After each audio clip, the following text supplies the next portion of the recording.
Change outfit tayo. Mukhang artista, di ba? Oo, sexy, di ba? Ayan. Siyempre, pagka mabakasyon ka, dapat outfitan ka talaga. Pang malakasan.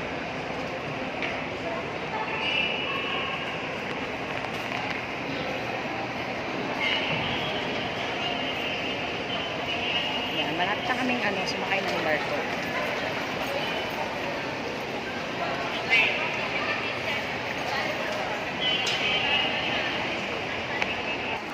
Ayan si Nana.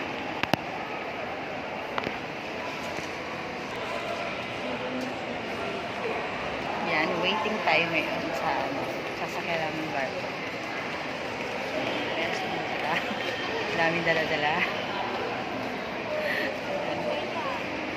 Diba? Mga outfitan natin yung kami, ang malakas na talaga yan. Ang sexy talaga. Ayan, nabili ko lang yan dyan sa Alimol Cubao. Diba?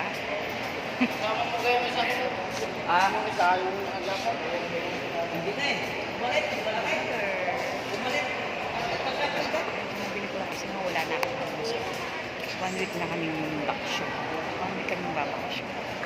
Kaya dapat marami ako susunod. So, ayan, napagod ko lang.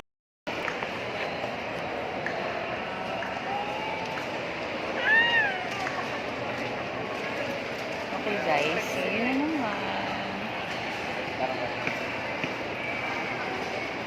Bakasyon din kayo. Dapat sinusulit mo yung summer. Summer, sulitin. Ano mga gawin sa pera? Diba? Mag-happy-happy kayo. Diyos ko, anong petsa na? 46 na ako. Magpo-47 na ako sa May. Dapat mag-happy-happy tayo.